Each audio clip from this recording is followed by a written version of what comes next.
Assalamualaikum warahmatullahi wabarakatuh. Bertemu kembali di Aceh Gallery, channel khusus Sejarah Aceh. Kali ini kita akan membahas sebuah pertempuran yang terjadi di Sigli terkait dengan Perang Cumbuk, di mana dalam pertempuran itu memperebutkan senjata peninggalan Jepang antara Pusa dan Ulebalang Cumbuk. Sahabat Aceh Gallery, sejarahnya bermula dalam suasana konflik setelah Jepang bertekuk lutut pada Sekutu. Dibentuklah pemerintah Republik Indonesia melalui pengangkatan Tengkunya Arif pada 3 Oktober 1945 sebagai Presiden Aceh. Dan Tuanku Mahmud diangkat sebagai Ketua Komite Nasional Daerah.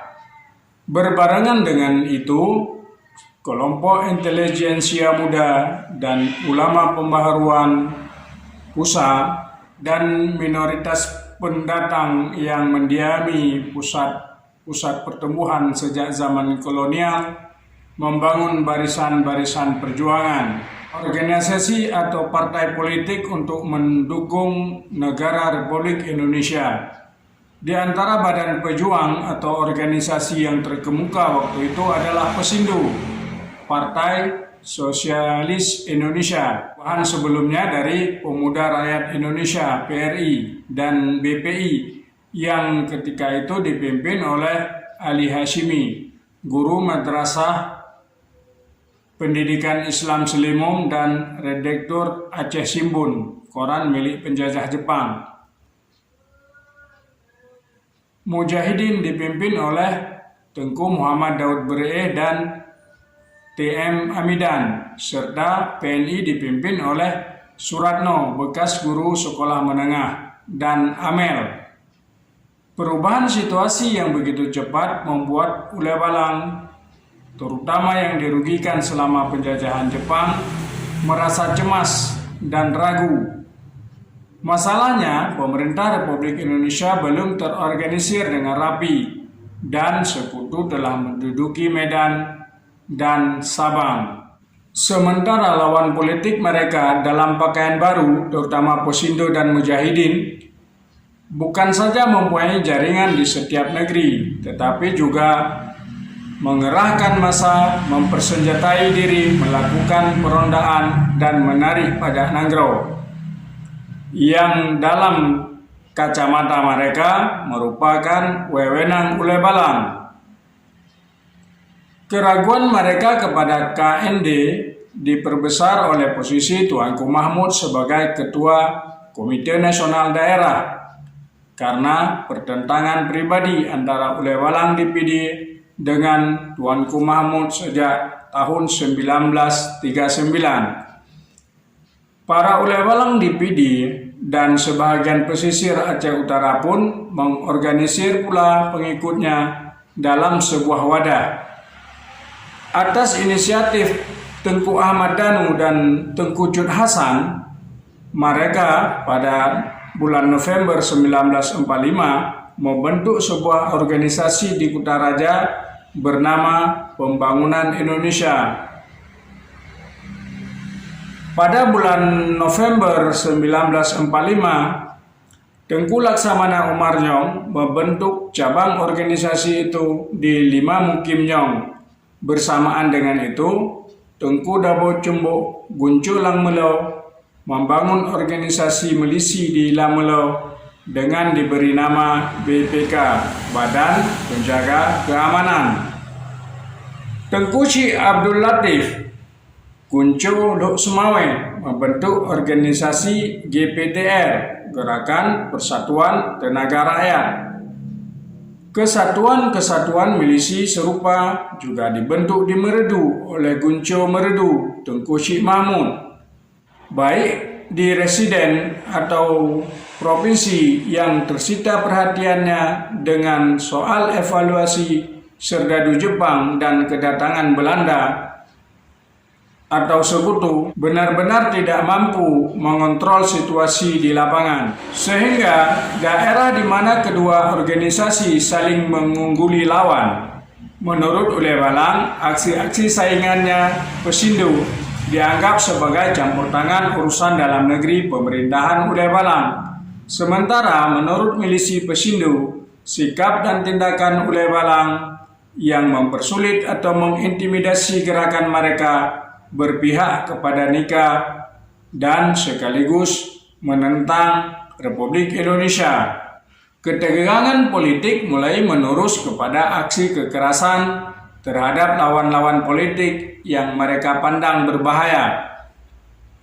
Malah Nya Umar, penjabat Lanbau Konsuler Aceh, sewaktu pulang dari rapat di rumah Tuanku Mahmud pada tanggal 30 November 1945, diculik dan dibunuh oleh Pesindo Kutaraja karena Nya Umar tidak mereka sukai. Aksi-aksi kekerasan baik yang dilakukan oleh milisi Pesindo maupun Ulebalang terjadi secara sporadis di PD dan di Lok Sumawe.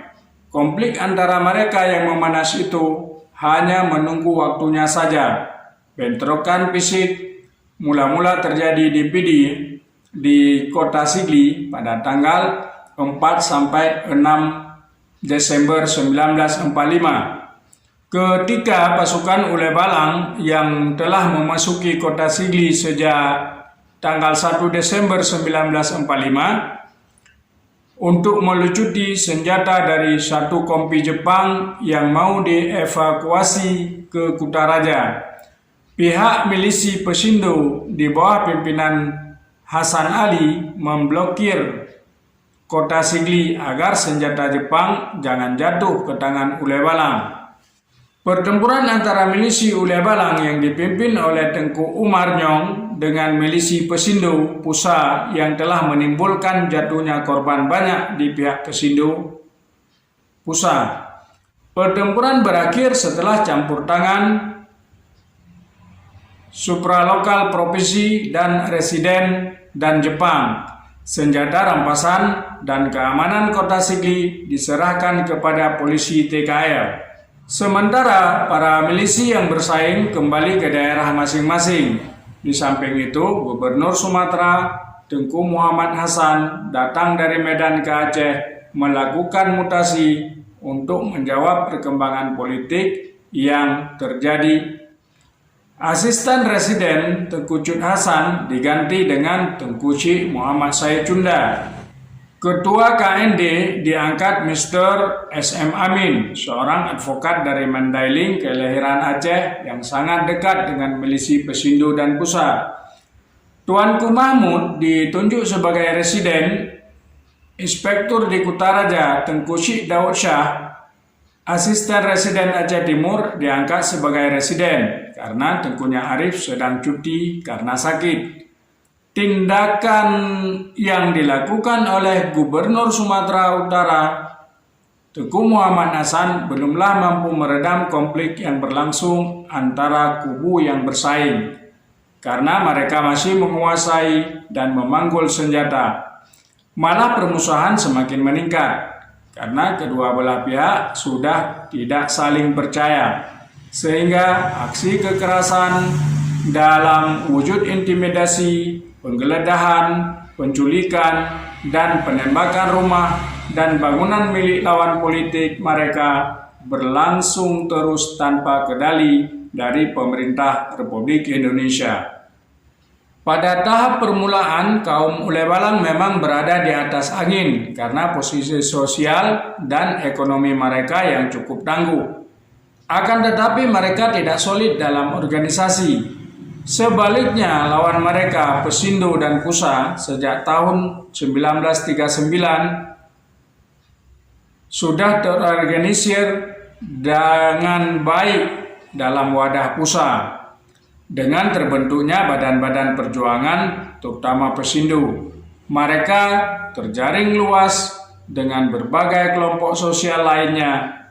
Jaringan organisasi itu dimanfaatkan dengan baik oleh Hasan Ali dan Tengku Daud Bere dan TM Amin untuk menggalang kekuatan mereka menghadapi Ulebalang di daerah Pidi. Di samping lobi eksponen Republik pada tingkat residen dan melakukan respondensi melalui Daud Bere kepada rekan politiknya di Biren seperti Nul El Ibrahimi dan Tengku Abdurrahman Menasa Mencap dan dengan Tengku Muhammad Daud Tangse, yang terakhir juga dibunuh setelah revolusi atas perintah Tengku Daud Bere. Dengan dukungan seperti itu, pada tanggal 22 Desember 1945, Hasan Ali memimpin milisi Pesindo mempersatukan mereka pada milisi Kesatuan Rakyat Pidi di bawah payung MBRU.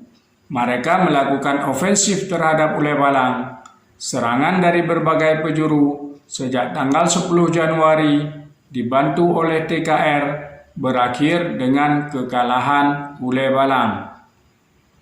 Para Ulebalang pun ditangkap dan dieksekusi mati berdasarkan keputusan pengadilan milisi itu. Anggota keluarga yang kurang berbahaya menurut mereka ditahan. Hartanya disita oleh MBRU yang kemudian diurus oleh Majelis Penimbang dan jabatan yang lowong diisi oleh para pemimpin milisi Pesindo. Para korban tentulah meliputi pengikut Ulebalang, termasuk 2 orang kadi Ulebalang, yaitu Tengku Hajat dan Tengku Ibrahim. Ulebalang wilayah tersebut dibunuh karena dianggap sebagai ulama kaum Ulebalang. Kemenangan milisi Pesindo dan Pusa dalam Perang Cumbuk memperlemah posisi Ulebalang di Aceh. Para pemimpin milisi, baik secara organisasi maupun pribadi, seperti Ali Hashimi dan Daud Bere, menghujat kaum bangsawan dalam kejadian itu. Pejabat residen Tengku Daud Shah dan Ketua KND, Komite Nasional Daerah, Mr. SM Amin, segera memberi konsesi kepada mereka melalui pemberian wewenang tugas kepada Pesindo di daerah pedesaan dan mengangkat Daud Bere sebagai penasehat residen. Pengangkatan Said Abu Bakar dan TM Amin sebagai penjabat kantor residen serta pengangkatan pejabat pamong praja yang telah dipilih oleh milisi di Pidi. Tengku Panglima Polem bersama Imam Mukim Ulebalang 22 Mukim pada tanggal 14 Februari 1946 menghapus jabatan keulebalangannya guna mendemokrasikan sistem Ulebalang yang sudah berakar sejak zaman Sultan-Sultan Aceh dahulu. Hussein Mujahid, Ketua Pemuda Pusa, bersama dengan rekan dari PKI Aceh, Natar Zainuddin dan Taib Adami, membentuk Tentara Perjuangan Rakyat dengan target mencopot dan membunuh Ulebalang yang mereka namakan pembersihan sisa-sisa kaum feodal. Ribuan nyawa pun melayang dalam aksi sadis pemuda Pusa tersebut. Nya Arif dan Ketua Tarjih Muhammadiyah Aceh, Tengku Hasbi As-Sidiki, dan Tengku Syekh Ibrahim Muntasi, pimpinan Madrasah Jadah Muntasi pun menjadi korban kebrutalan pemuda Pusa. Mereka ditawan dan dipenjarakan di Takengon. Demikian sekelumit kisah pertempuran memperebut senjata Jepang sampai terjadinya Perang Cumbuk dengan kemenangan di pihak Pusa. Assalamualaikum warahmatullahi wabarakatuh.